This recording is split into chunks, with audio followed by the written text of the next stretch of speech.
Saluto gli amici di Chioggia Azzurra, sono nei pressi della sede del comitato elettorale di Fratelli d'Italia con Patrizia Trappella, una P e due L, come si sottolinea spesso lei, e mancano pochissimi giorni. Questa è l'ultima domenica e lunedì si vota della prossima settimana, un appello al voto, ma io direi prima di questo, se Patrizia è d'accordo, fare una disanima un po' di come è andata questa campagna elettorale. Domani tra l'altro iniziano le scuole. Allora, intanto buona domenica a tutti e a tutti gli amici di Chioggia Azzurra. Sì, questa mattina, ultima domenica in questa grande, direi, kermesse la vorrei chiamare, elettorale che sta andando bene.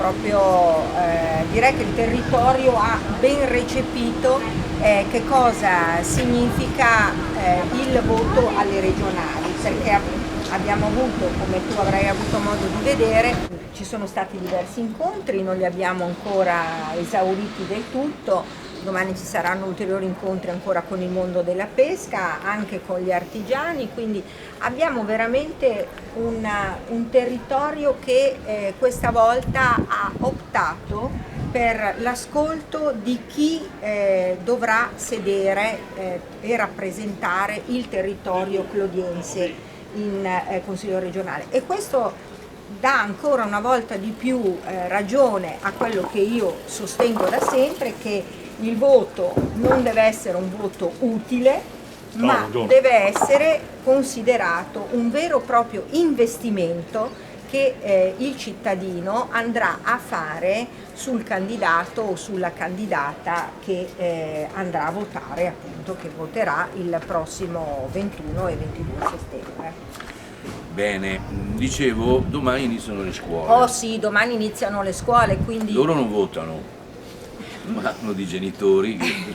Loro non votano, ma direi che in questo momento sono coloro che devono essere maggiormente tutelati e protetti in questa situazione che non vuole mollare la presa, questo Covid che non ci vuole lasciare. Hai sentito anche tu, penso, ho letto anche questa mattina rassegna stampa, abbiamo un aumento dei contagi soprattutto nella parte dei giovani e quindi poi all'interno della famiglia dove magari c'è il genitore o il nonno, lo zio, insomma ci sono persone più anziane. Ma un pensiero rivolto senz'altro ed un augurio anche a tutti coloro che operano nel mondo della scuola, quindi dagli insegnanti agli assistenti, agli operatori scolastici. L'importante è che finalmente si riparte con un sacco di criticità, questo lo sappiamo tutti, anche la questione soprattutto legata, mi viene in mente la misurazione della temperatura.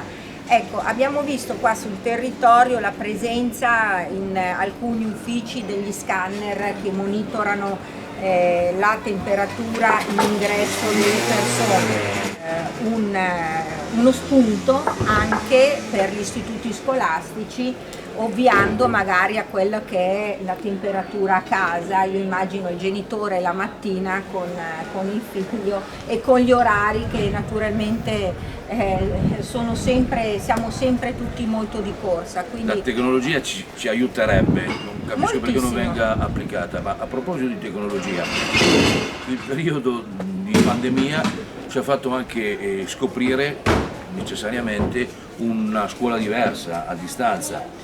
C'è il problema delle connessioni, dei computer. Anche questo, non so come mai si sia voluto investire molto sul monopattino e sulla bici elettrica. Qui in città noi avevamo già anticipato, noi abbiamo da 20 anni, siamo avanti 20 anni sulla bicicletta elettrica, ma non capisco come mai si sia voluto investire così tanto su questo e non, ad esempio, sulla possibilità che tutti in famiglia possano avere un computer in più dedicato proprio ai ragazzi. E soprattutto bravo nell'aver puntualizzato la necessità della tecnologia, la banda larga e comunque una connessione maggiore, perché abbiamo avuto problemi soprattutto nelle frazioni ho sentito di tanti genitori che purtroppo erano impediti nel poter garantire ai propri figli di seguire a distanza le lezioni, proprio perché nelle zone limitrofe al centro non era possibile avere una connessione adeguata. C'è stato più volte ripetuto, domenica e lunedì si vota. Come si vota? Semplice, dobbiamo si vota? votare il partito che preferiamo, ma Sì. soprattutto, come diceva anche Patrizia Trappella, dare la nostra preferenza, Sì. scrivendo il nome e il cognome. E questo è importante, Massimo, certamente, perché scrivere il nome accanto al simbolo del partito, in questo caso per quanto riguarda la sottoscritta noi siamo nella coalizione per Luca Zaia presidente, accanto al simbolo Giorgia Meloni, Fratelli d'Italia. Fratelli d'Italia, scrivere la preferenza, in questo caso femminile Trappella, una P e due L, ma anche la possibilità, che ci dà appunto la legge regionale, anche del voto di genere, quindi la possibilità anche di scrivere un maschietto Anche. e quindi Ma non è maschietto obbligatorio. Non è obbligatorio, certo. Può essere sufficiente anche una sola preferenza, che sia maschile o che sia femminile. Però la preferenza, mi raccomando, ci dà la possibilità di avere la persona che ci rappresenta nel nostro territorio, quindi auspico veramente che Chioggia possa avere un consigliere o una consigliera in regione, perché il nostro territorio è importantissimo. Ma anche due, direi.